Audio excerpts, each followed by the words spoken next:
Hi there, it's Asia. What's important in the IELTS speaking exam? Your English skills, of course, and also the way you demonstrate these skills in 11 to 14 minutes that the exam lasts. After taking IELTS a number of times, I can tell you that the way you approach this test matters. Today, I'd like to share some tips on how you can show your English in the best light and hopefully achieve a higher score. Okay, let's get started. The first question is, do you like chocolate? Oh yes, I do.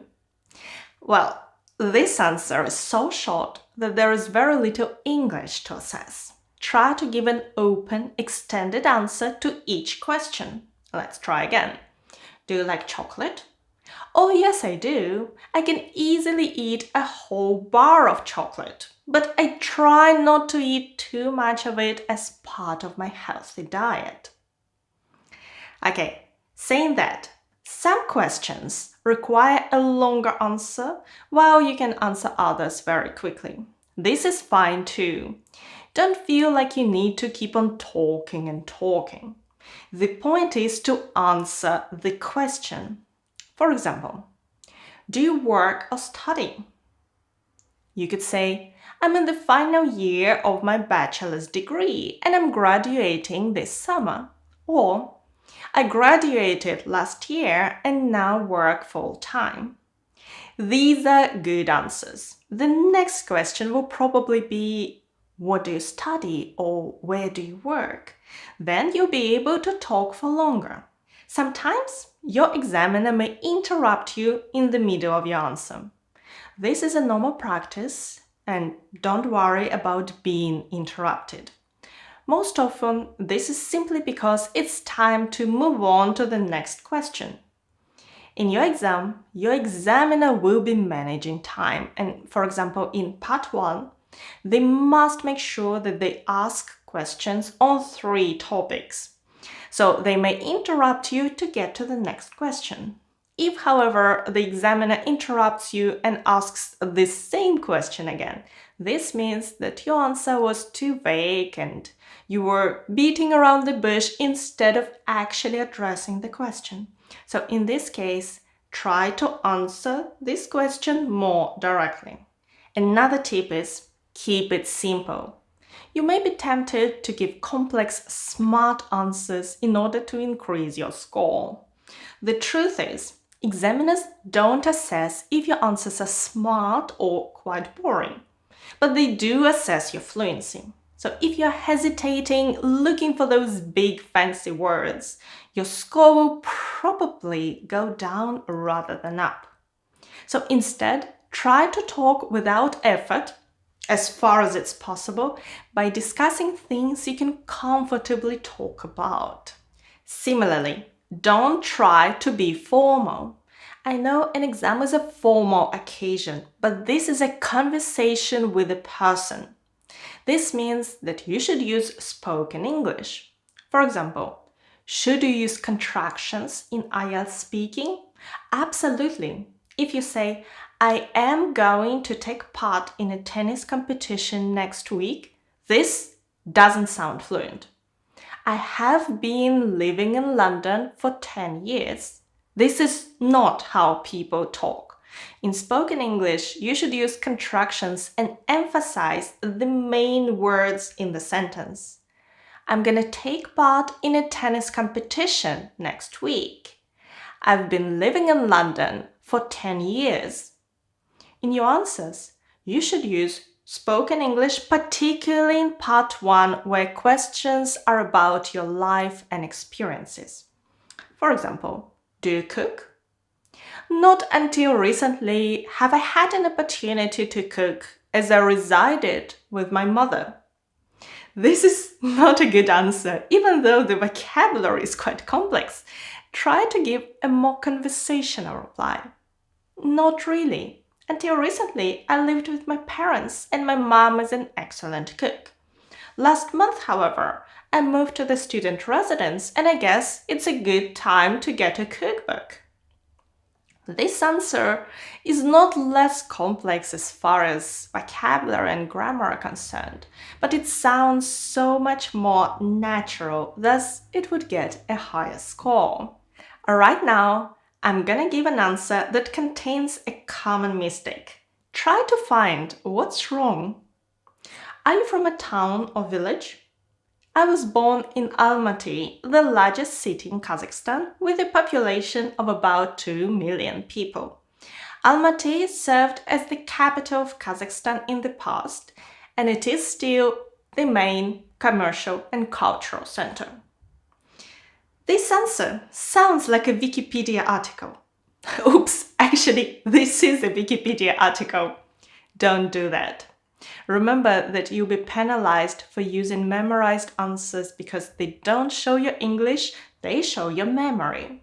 So don't learn your answers. Give an answer similar to what you would say in real life. For me, that's, I'm from a city called Almaty. It's the former capital of Kazakhstan. Someone could say, I'm from a small village called Cotignac in the south of France. Here, I directly answered the question and gave a bit of information to explain where this is. And that's enough. The next question will probably be, what is your city or village like? Or is it a good place to live? Then you can give a more extended answer. Now, let's talk about part 2. The task says that you should talk between 1 and 2 minutes in part 2. To get a high score, you should demonstrate that you can talk at length. And if your answer is longer, you can also demonstrate more vocabulary and grammar. So try to talk for full 2 minutes until your time is up and the examiner stops you. If you don't finish your answer, don't worry about it. Next, don't talk about yourself in part 3. Unlike part 1, which is all about your life and your experiences, part 3 is more about general abstract concepts.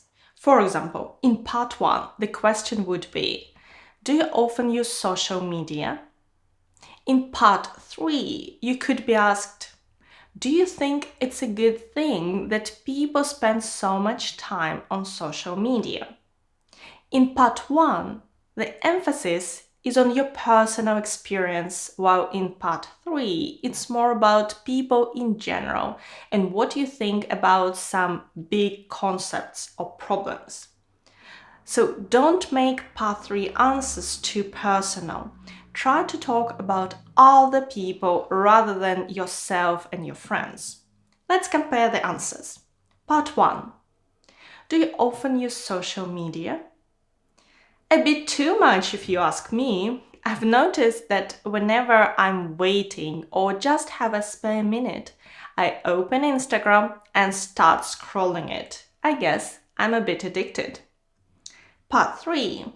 Do you think it's a good thing that people spend so much time on social media?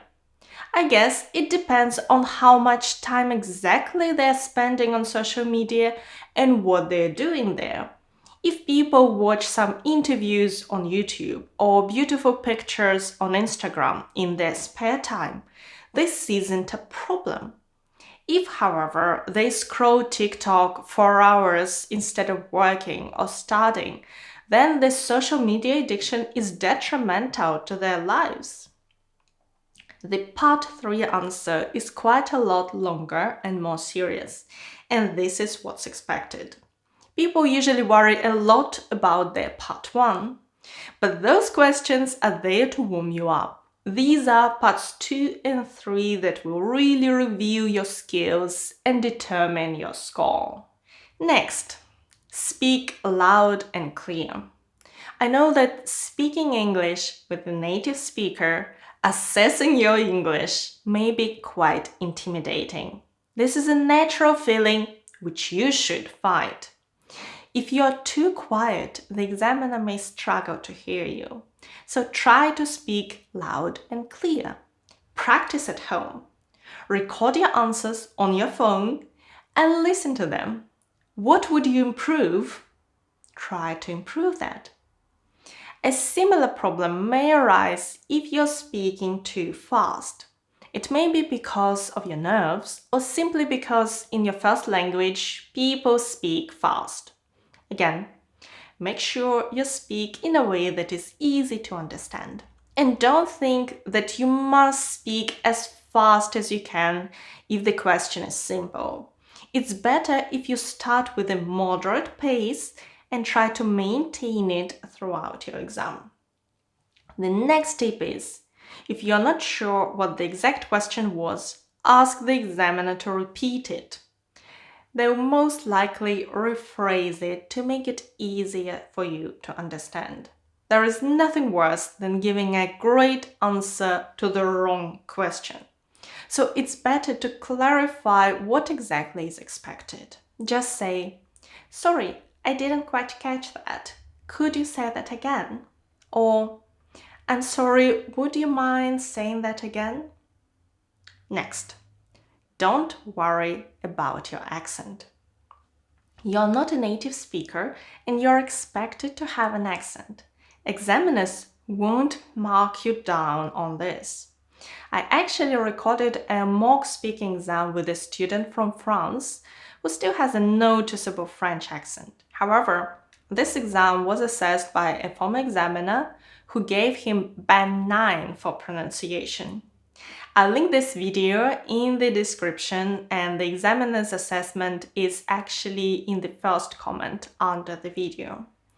So what examiners will assess is if you pronounce sounds and words correctly and if you have the right rhythm and intonation. So if you have some time before your exam, try to mimic a native speaker. Find an interview or a TED Talk you like and repeat each phrase trying to imitate the intonation and rhythm. Practice answering recent questions. Although there are a lot of topics used in IELTS speaking, topics are still regularly reused. Here are some of the recent Part 1 questions. What trees are common in your country? Could you describe your favorite piece of furniture? Why is farming important? I'm sure if you practiced answering them at home, it would be easier for you to talk about them during your exam. I'm tracking recent topics in IELTS writing and speaking and putting them in the PDF guide, which you can download on our Telegram channel. The link is in the description. For Part 1 topics, you'll find questions and links to my videos with sample answers and vocabulary. One of those videos is actually on the screen right now, and the mock speaking test I talked about earlier. Thank you so much for watching me today. Good luck with your preparation and your exam. Bye!